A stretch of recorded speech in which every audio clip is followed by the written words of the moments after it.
Hey guys, it's Goosebumps Completionist, and today I want to bring you another Goosebumps talk type of video talking about the top 5 most divisive Goosebumps stories of all time. Now, you're going to see some symmetry with this video like some other ones I made in the past, like the most controversial Goosebumps stories video I made, or maybe the top 5 Goosebumps books with cult followings. There are some parallels to be had within divisive Goosebumps stories. Now, here's the thing. I have specific criteria I chose for this topic, and I know some people probably are expecting me to talk about certain things within the IP as a whole, maybe like the IDW comics or the Disney Plus Goosebumps 2023 show. But for me, I wanted to pick something that I can specifically narrow down, other than just something as a whole like those things. And trust me, I do understand that those two things are controversial, or I guess divisive, in the Goosebumps community, but that's not what I was trying to get at with this video. So if you're expecting me to talk about those, I'm not going to in this video, but if you want to talk about it in the comment section, if you want to talk about those things, feel free. Now, for my criteria, I wanted to pick something from each of these categories I picked.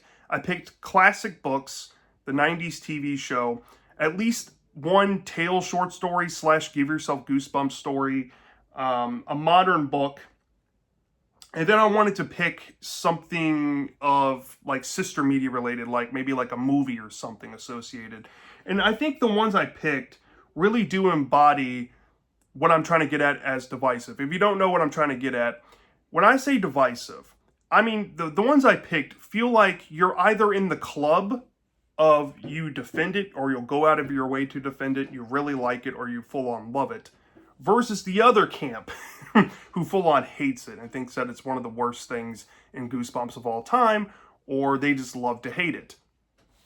So that's what I'm getting at with being divisive. Now, some of you might disagree with some picks. Some of you might think that I'm omitting things from this video that probably could be on there. Before we go any further, let me know down in the comments section, and let everyone else know, what do you see being divisive out there in the Goosebumps community? I love having these kind of conversations.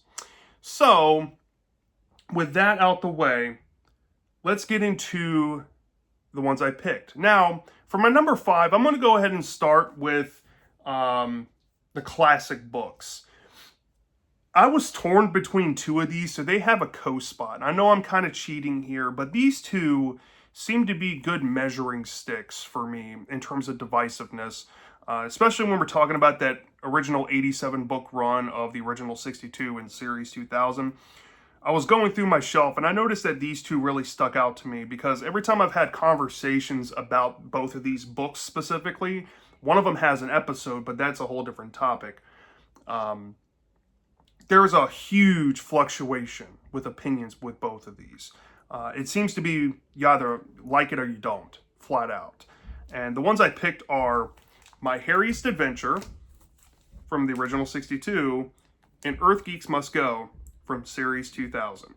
Now, you might be asking why I couldn't decide between both of them, because to me, both of these books, they have the most all over the place reactions. I think My Harriest Adventure has to be in the top 5, if not the top, of the original 62 with polarization between people.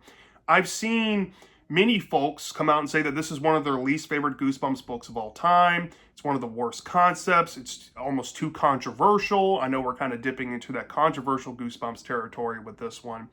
But that's kind of why people don't like this one. And people full on hate it. I've seen many people say this is one of the worst Goosebumps pieces of media ever made. And then on the inverse side, I've seen many people say that this is one of their favorite written books of Goosebumps. They love the story. They constantly defend it. They like the themes woven within it. They like it for being different. I've seen quite a few people put this in their favorites of the original 62, and possibly even their all-time from the series. So that's one example right there for you. This book is also another one. Oh my Lord. When I reviewed this book, I saw in the Discord chat specifically, and this can tell you on a small scale how divisive this is. When I brought up that I reviewed this book, there was many different polarizing opinions about it. Now, here's the thing about both, right? With Earth Geeks, maybe not the same song and dance as My Harry's Adventure. People don't like this one because they think it's a throw some random crap in their Goosebumps book. They don't like the narrative structure. They don't like how it's told in second person. They're not into the whole alien stuff. They think that it doesn't make sense. They think the ending sucks. You know, whatever the case may be. So many people have put this in the bottom of Series 2000, and I've seen quite a few say that this is the flat out worst of that run, and possibly one of the worst Goosebumps books of all time. And then on the inverse side, I've seen many people say that this is one of their favorite Series 2000 books. This is one of their favorite Goosebumps books of all time, or they find themselves really enjoying it despite some flaws that they'll go out of their way to defend. Both of these books, however, do have that you can be in the middle quality, which I often find myself in with stuff like this, unfortunately. A few on this list, you'll see, I do have stronger opinions on. But this is just, just two books from the classic era as an example of being divisive, because you're never going to get a consistent answer with both of these books. No matter, I guess it depends on what circles you fall in, or, where you're trying to communicate with people about both of these stories. But I can guarantee you, if you try to cover your bases and go across the whole spectrum, you're not going to get that consistent answer. It's going to be all over the place. And most of the time, it's going to be in the I hate it answer or in the I love it answer. So that's why I put these two on there. Great examples of what we're talking about here. Now, for my next example, I guess I'll go ahead and share the classic 90s TV show. And really, there's only one true candidate with this. And I chose this one because when you look at people's episode rankings, or whenever people are talking about the TV show, this one is an infamous one. It had a VHS release back in the day. It was in that season 3 of Goosebumps when they rebranded to Ultimate Goosebumps. And there's so many different opinions out there. This is a two-parter, so there's people that say that they love both parts equally for their own reasons. There's people who bash both parts because they don't like the adaptation. They think that it sucks wholesale. There's people who defend part 1 and absolutely hate part 2. And on the inverse coin, people really bash part 1 but praise part 2. So the episode in question is One Day at Horrorland. Now, here's the thing. The main consternation of why this episode is so divisive is for its adaptation, its budget, and its style and execution, right? One Day at Horrorland is within that first 16 of the original 62 that are hard confirmed to be actually written by R.L. Stine. Next to the moderns, those are really the only ones that people have confidence R.L. Stine 100% wrote by himself.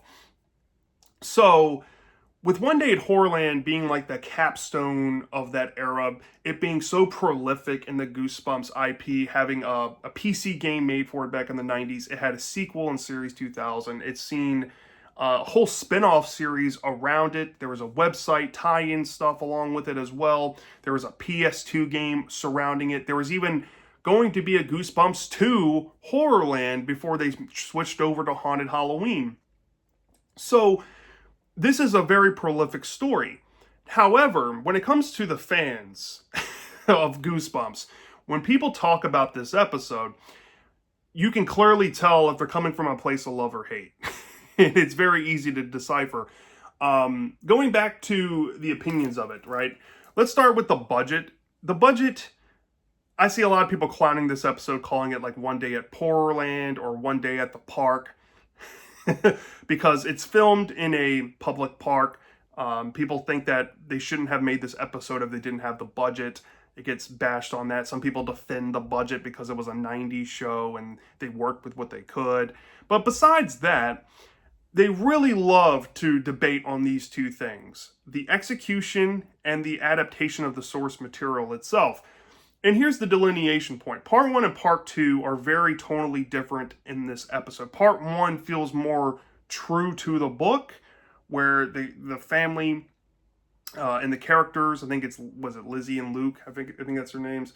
They are touring the Horrorland park, but they get to experience certain rides and certain things that are really frightening, and that feels more to the book counterpart. And there's a lot of fans who love that about part one. But once you get to part two, I mentioned this episode in the past, and the theory behind how the showrunners might have wanted to adapt Spin the Wheel of Horror from the triple header book.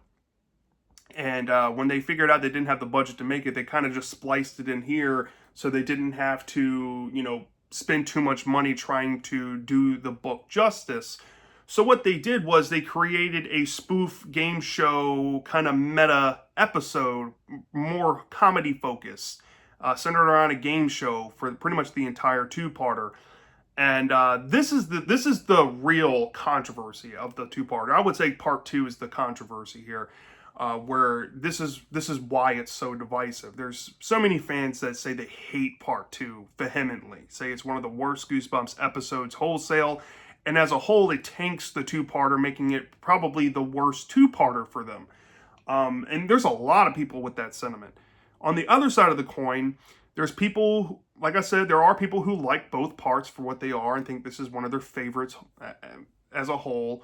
Or they love part two so much that they crap on part one, and they go at bat with each other in offense and defense on both sides about part two. So that's why I put it here.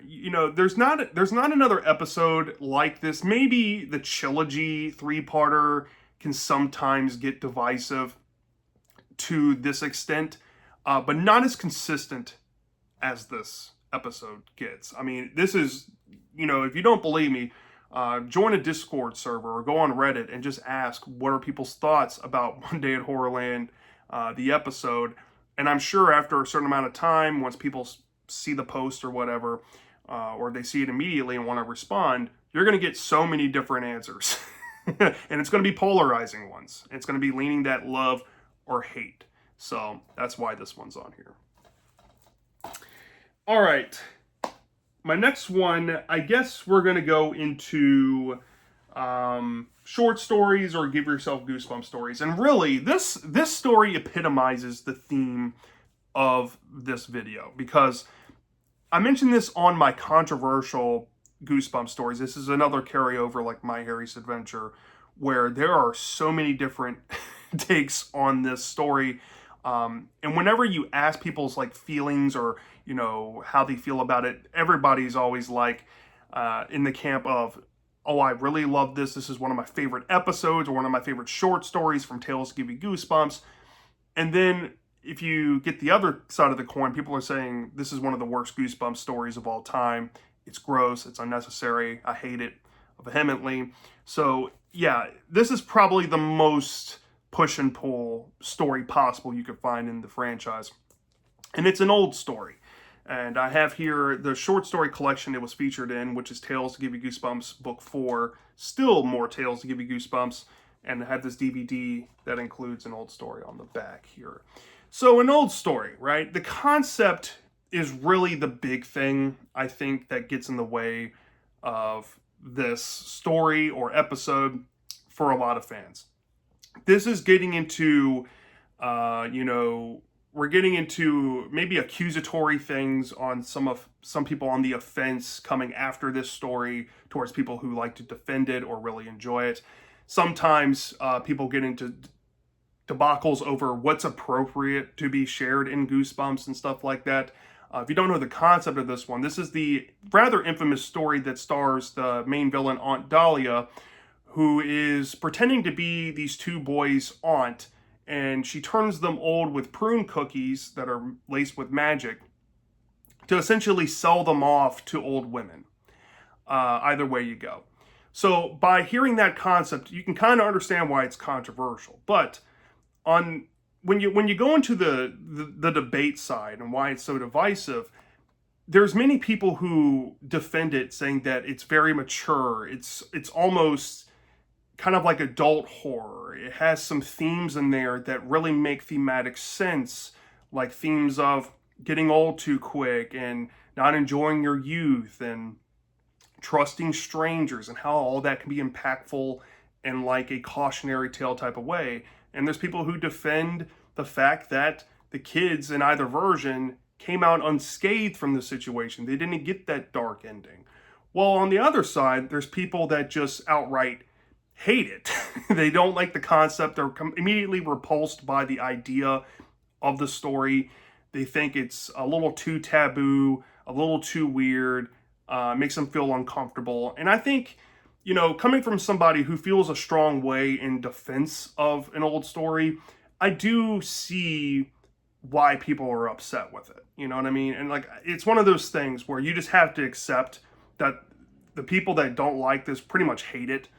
And on the other side, I do see people that have told me they outright hate it start to come a little bit around on the idea of the themes of it. And they can recognize that the themes are there. However, they would argue that it could have been done without the old women and the kids being sold to them angle to it. This is a common one. You bring this up into discussion, it's going to cause a fuss. Especially if you say that you like it, because if there's people that don't like it, they're going to question you as to why you like it, and it's going to start a whole debate. So yeah, an old story, big divisive one. All right, now we're going to we'll move on to modern. I wanted to pick a modern Goosebumps book just because moderns, I feel, don't have the same amount of coverage as the classic books, or maybe the Tales stories, or even the episodes for that matter from the 90s. But this one, I've noticed, has to be hands down the most divisive modern Goosebumps book. I've seen many people say that this is one of the best Goosebumps books of all time. I've seen many people say this is one of their least favorite, if not one of the worst Goosebumps books of all time, and one of the biggest disappointments. Now, before I say which one it is an anniversary book. They made this book in honor of the 20th anniversary of Goosebumps. It was the fourth installment to a very beloved and popular franchise in the books. And the reception is so all over the place. Trust me, if you haven't read this book, or maybe you're new to Goosebumps, or maybe you've been around for a while, still kind of applies here, and you don't really talk about much moderns, try throwing this one out there, and I guarantee you're going to get all over the place reactions. Like the other ones, there's going to be a big camp of people who diss this thing and a big camp of people who love this thing. And it's Wanted, the Haunted Mask.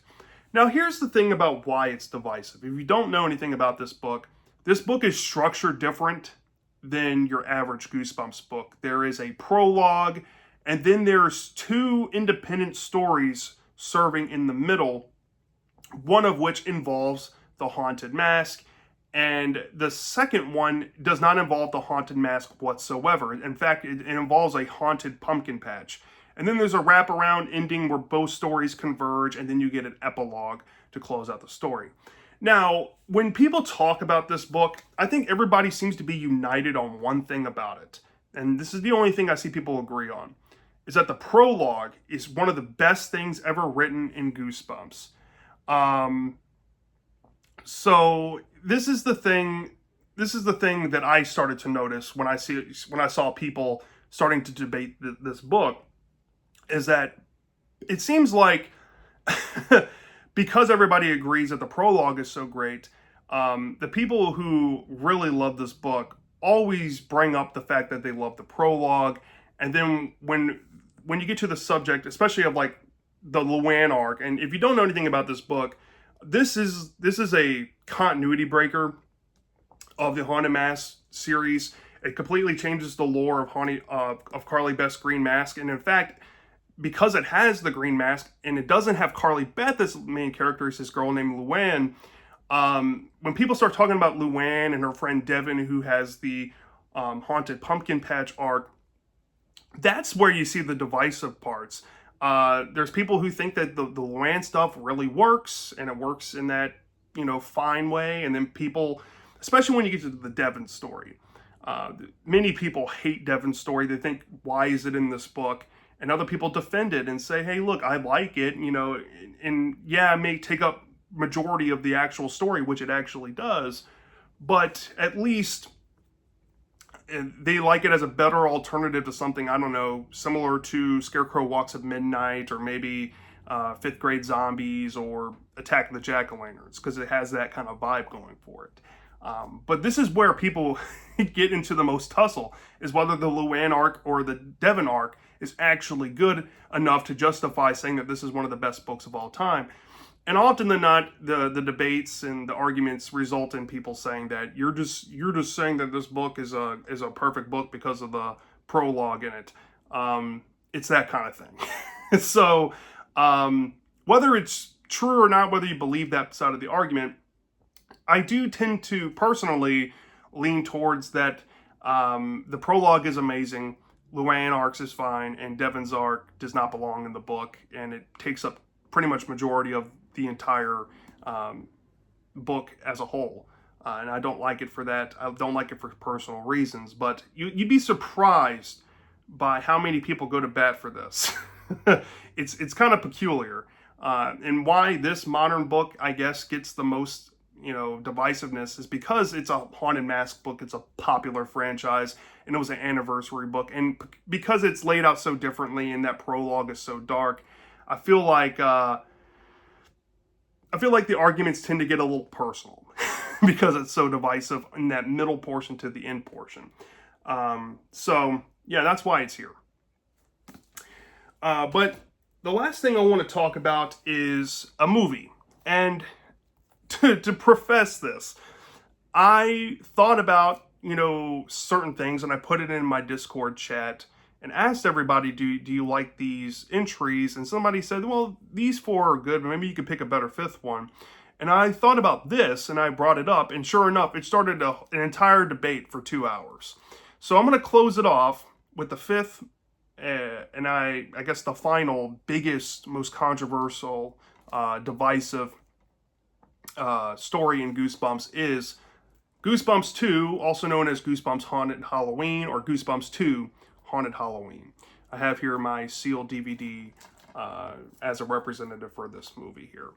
Yeah, this has to be the most polarizing thing that I personally witnessed within the community, next to An Old Story. Here's the thing about this movie and why it's so divisive.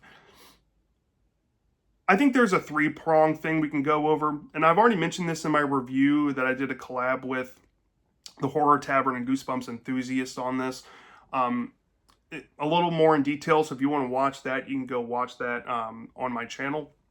But I do think that there's 3 things that kind of make this film divisive. For one, it's a follow-up to a smash hit movie from 2015 that was Goosebumps 2015.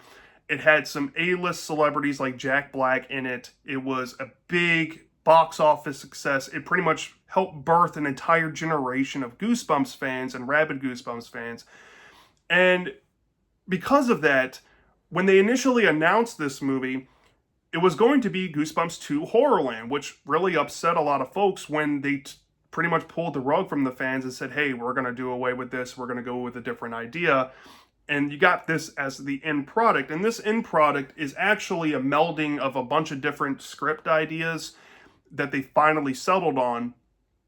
And the third thing about it, I guess the third prong thing that you need to understand about this, is the fact that when it was released, a lot of fans found themselves at odds with each other over whether they actually liked this more than 2015 for feeling more like a Goosebumps book or something close to what they grew up watching other than that 2015 movie, versus the people that were upset that this movie did not live up to the expectations nor the quality of 2015. Now, when it comes to Haunted Halloween's debates and why it's so divisive is the quality of it. That's pretty much the forefront of discussion.